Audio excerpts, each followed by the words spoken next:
George the Fourth was a talented and intelligent student who showed great promise as the heir apparent until he turned 18 and let loose to live a life of drinking, extravagant fashion, and countless love affairs with mistresses.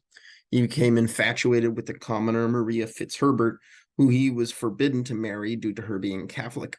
He chose to run off and elope with her in a null and void wedding as an act of defiance. This sinful behavior perturbed his father, who demanded he get serious. When George the Fourth's unsustainable lifestyle caught up to him and he was drowning in debt, he came pleading to his father, who agreed to rescue him only after he married his cousin Caroline, who he despised. After conceiving a child together, the two separated permanently, and Caroline went to live in Europe. Whether he wanted to or not, George the Fourth was forced to grow up in 1810 when his father's mental condition suddenly took a turn for the worse. The next 10 years, he ran the country administratively as a regency of the king until his father passed away in 1820. Caroline showed up at George IV's coronation, hoping to take advantage of her position as queen since her and the king were still legally married, but George IV had her barred from all official documents and ceremonies. He tried to pass the Pain and Penalties Bill, which would allow him to divorce Caroline, but the bill was struck down in Parliament because it was extremely unpopular with the public. Their child, Princess Charlotte, had unexpectedly died while giving birth to her own child at the age of 21, which put George IV's younger brother, Prince Frederick, next in line for the throne, but he died in 1827 from edema, so the title passed to his youngest brother, William IV. In 1829, George IV reluctantly passed the Roman Catholic Relief Act, which began to deconstruct the restrictions put in place by the penal laws and allow other restrictions to be practiced only after mass insurrection was threatened by the Irish.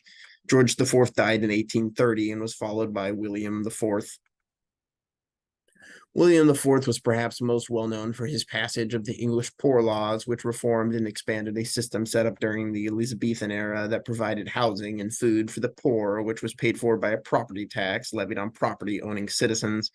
The later dire conditions of some workplaces during the Industrial Revolution raises the effectiveness of these reforms into question, however. Additionally, he oversaw relinquishment of the United Kingdom's rule over Hanover. In his younger years, William IV was romantically involved with actress Dorothea Jordan, whom he lived with and had 10 illegitimate children with, none of whom were eligible for the throne because he was not allowed to marry Dorothea due to her commoner status. Later in life, William IV married Princess Adelaide of Saxe-Meiningen, but had no children with her. So when he died in 1837, the throne passed to his niece Victoria when she was 18. Victoria's father died when she was quite young, and in his absence, her domineering mother hired her accountant, Sir John Conroy, to create a strict educational regiment called the Kensington system, where she would be isolated from other children. This lack of freedom, on top of the common belief that Conroy and her mother were lovers, made her despise him. So when in 1839, Victoria's mother's assistant, Lady Flora, became pregnant, and it was rumored that Conroy was the father, Victoria jumped on the rumor and began disparaging Lady Flora. After much public speculation, Lady Flora finally submitted to a vaginal exam, which concluded that she was a virgin. In the autopsy after her death, a few months later, it was revealed that the bulge in her stomach was in fact a very large tumor from a well-progressed cancer. This embarrassment severely damaged Queen Victoria's image with the public early into her reign. Young Victoria relied on Whig Lord Melbourne as prime minister to navigate the fast, complicating world of the 1800s. The Industrial Revolution was in full force in Great Britain thanks to a series of inventions such as the steam engine and the adoption of the capitalist system proposed by Adam Smith. Victoria and her administration looked to capitalize on this newfound industrial power to greatly expand the British Empire's reach and prestige in an era of distinct prosperity known as the Victorian era. In 1840, Victoria happily married Prince Albert, who she had long been courting, and they went on to have 8 children. Shortly after their marriage, while riding in a carriage together, the royal couple was shot at by an insane man named Edward Oxford, who had recently been fired from his job at a local pub.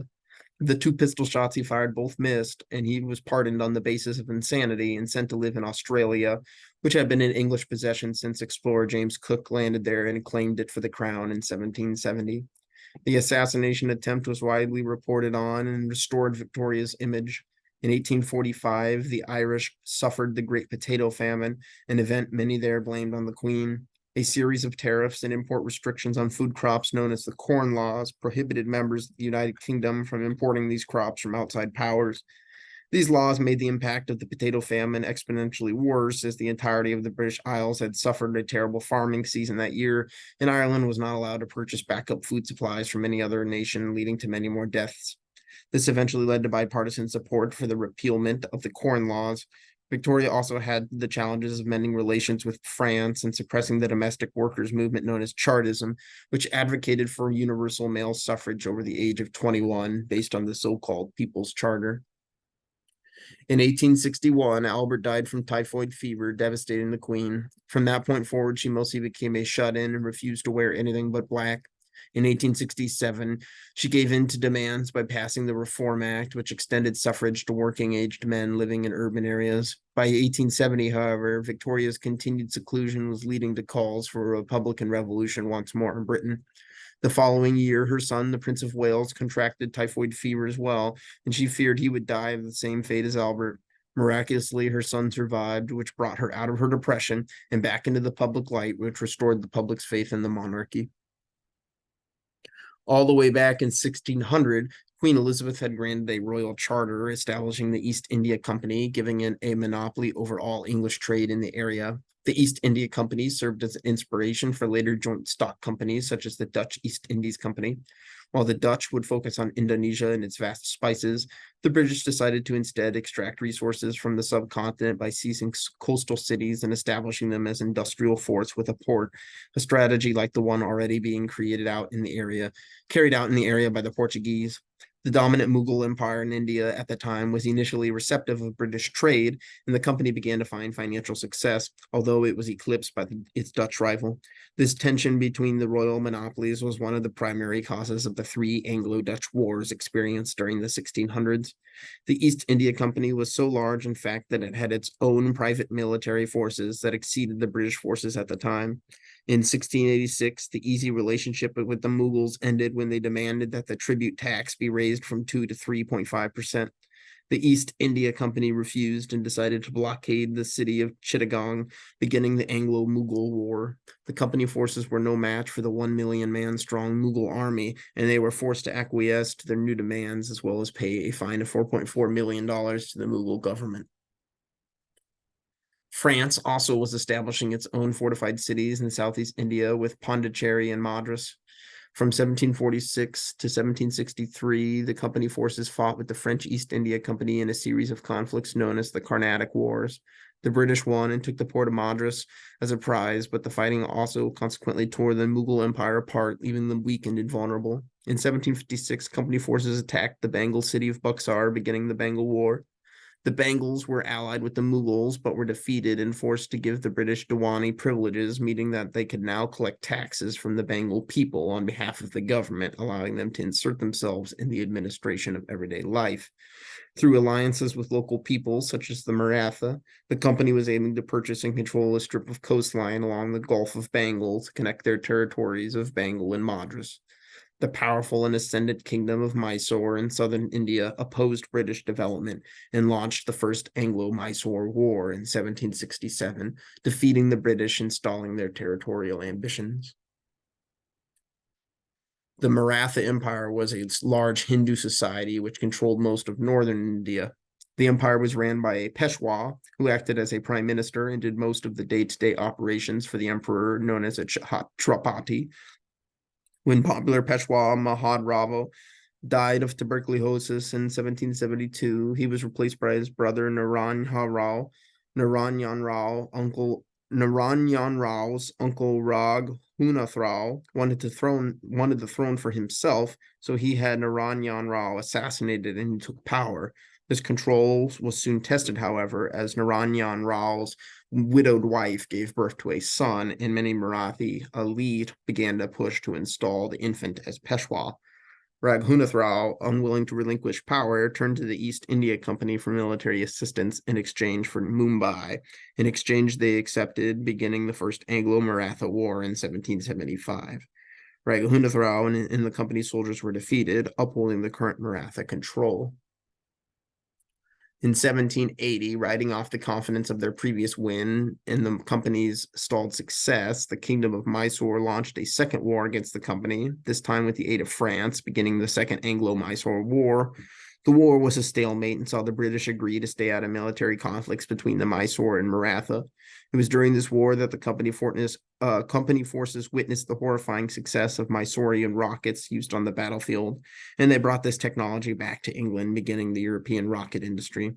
In 1790, the British broke their promise and joined the allied forces of Maratha and Travancore in pushing back against an ever expansionist kingdom of Mysore in the Third Anglo-Mysore War, which saw Mysore lose 50% of its territory. Mysore, which was Muslim, was finally defeated in 1799 by the Hindu allies in the East India Company in the Fourth Anglo-Mysore War. British involvement was motivated by rumors that Mysore had appealed to Napoleon's army to assist them in India when they were done taking Egypt, something that did not end up happening. The Maratha elites that had held back the company before were growing more and more powerful at the expense of the traditional powers of the Peshwa. Feeling powerless, puppet Peshwa Baji Rao II defected to the British and promised them huge land concessions if they would help him take back power from the elite.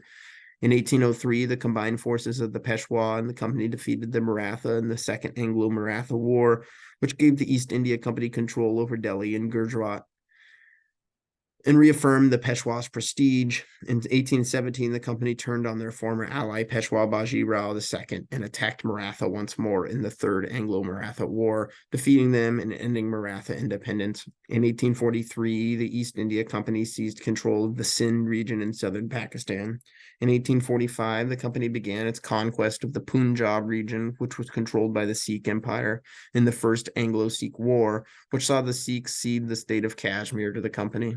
In 1848, a rebellion broke out in Punjab against company rule, which began the Second Anglo-Sikh War and saw the complete destruction and subjugation of the Sikh Empire. The East India Company at this point was being funded and encouraged by the British government to push north and control territory all the way up to Afghanistan in order to stop the encroachment of Russian influence in Central Asia during the Great Game. In 1857, massive countrywide revolts against British East India Company rule shook their control. Many of the soldiers in their private army were known as sepoys, who were Indians who were trained to fight on behalf of the company. The sepoys mutinied and joined the rebellion after being provided beef tallow as a lubricant for their Lee Enfield rifles, something that was against their Hindu religion. The British East India Company had no other choice but to turn to the actual British government for support. The British Royal Army did exist in the area, having a presence managing the fortified cities.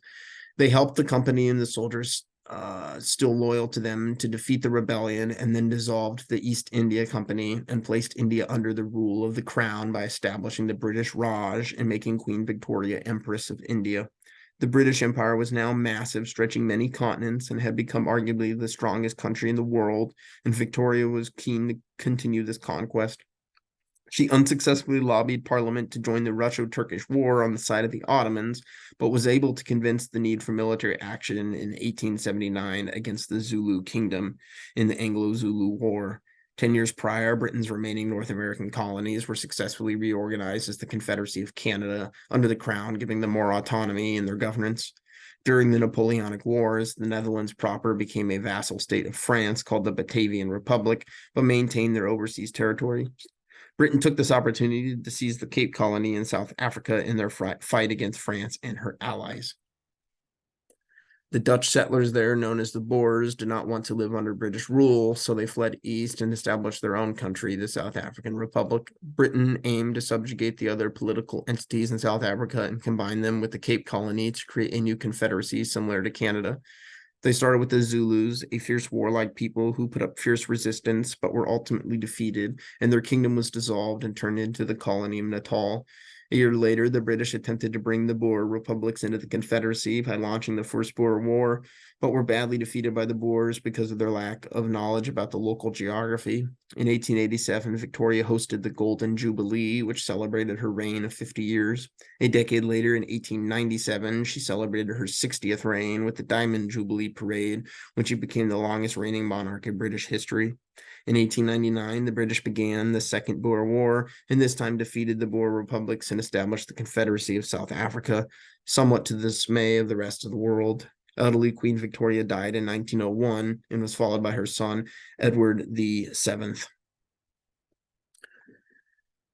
Edward VII's decade reign was known as the Edwardian era and saw the United Kingdom experience great prosperity as it harvested the wealth from its massive empire. Edward VII died in 1910 and was followed by his son, George V. Following World War I, the Russian, German, Austro-Hungarian, and Ottoman empires all collapsed, leaving a void and allowing the British Empire to obtain its maximum power and size, although this almost instantly began to become tested with various colonial uprisings and unrest at home with workers, which led to the replacement of the Whig Party with the Socialist Labor Party. George V was a lifelong smoker and died from emphysema in 1936 and was followed by his son, Edward VIII. Edward VIII enjoyed partying and promiscuity and fell in love with an American socialite named Wallis Simpson. He wanted to marry her, but the Church of England refused the marriage since she was twice divorced. So only a year into his reign, Edward VIII abdicated so he could marry Simpson and was replaced by his younger brother, George VI. George VI suffered from a lifelong stutter and ruled the kingdom during World War II when Buckingham Palace was bombed. His underdog nature and resilience led him to be a rallying figure for the British people. Despite this, following the end of the war, the empire began to collapse as Britain itself had been decimated by the war and needed to concentrate its resources on rebuilding, and they were inevitably surpassed by the Americans and global influence. Like his father, George VI was loved smoking cigarettes, and he died from a coronary thrombosis in 1952, being followed by his daughter, Queen Elizabeth II.